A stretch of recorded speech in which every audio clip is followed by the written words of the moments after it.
the show. Hip hop had a really good day this past week. Hip hop's birthplace, the Bronx, celebrated 1520 Segway Ave. Is being renamed Hip Hop Boulevard. Now, if you don't know what Segway Ave is, that's the place in the Bronx where the legendary Kool Herc, who's considered the founder of hip hop, used to throw his parties. So the street got renamed.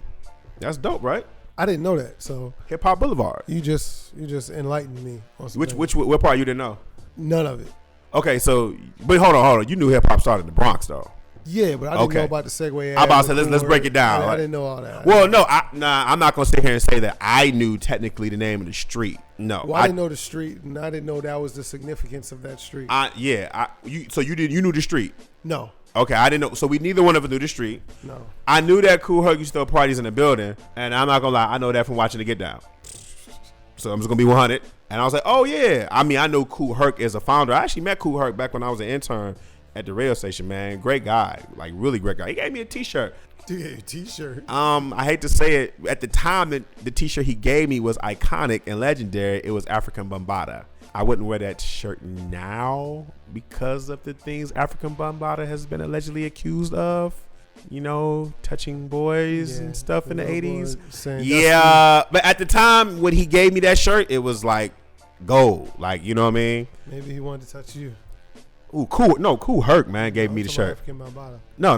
Well, talking about in the shirt. Oh, no. That's right. Never mind. Yeah. You going way like I'm like whoa. But anyway, hip hop had a good day. It was a quick joke going wrong. It went wrong, but a lot of people were there.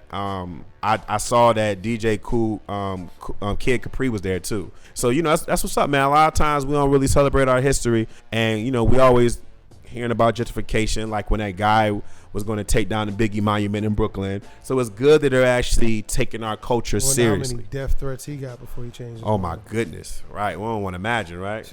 So I think that's Brooklyn Flatbush. Are you tripping? What's another place that you would say off the top of your head, like outside of New York, that you would think that's like legendary, that needs to have like a stamp to say hip hop lived here? Compton. Compton. That is so real. I guess when you think anything, the first place outside of New York would be Compton. I think people sleep on that fact that Compton is pretty much like if New York is considered the Mecca, Compton is definitely considered like the next, like whatever Islamic place. Right? Yeah, like I mean, Compton historically hip hop has given us something that we can't deny. Because without Compton itself, we wouldn't even have people who are not even from Compton. Like, we wouldn't have Snoop, Bone Thugs and Harmony. Like, we wouldn't have everybody that came after that. Eminem, 50. I mean, the birthplace of Compton is Death Row Records. Dude, I mean, you can go on, right? I say Suge and Dr. Dre from Compton. So, Compton will be definitely on the West Coast. We'll be in the South. We'll be in the South? I mean, it got to be Atlanta. And I would say Atlanta, and I would say Houston. Yeah, Houston. I would say Ghetto Boys, man. Yeah, Houston Rap A Lot Records. Yeah, Ghetto Boys, UGK. Got to give it to UGK, Bun B. I mean, you got New Orleans too, with Master P and then Cash Money. Yeah, that's true. Kept it consistent. That's true. New Orleans has been a staple ever since Master P put it on the map. Yeah, you know who don't get enough credit for their contributions, man? But I remember when we played them in a Retro Rewind mix last week. I'm sorry. The Bay Area. Oh, yeah. We talk about Golden State Warriors all the time, but we don't talk about E40, Too Short, Spice One.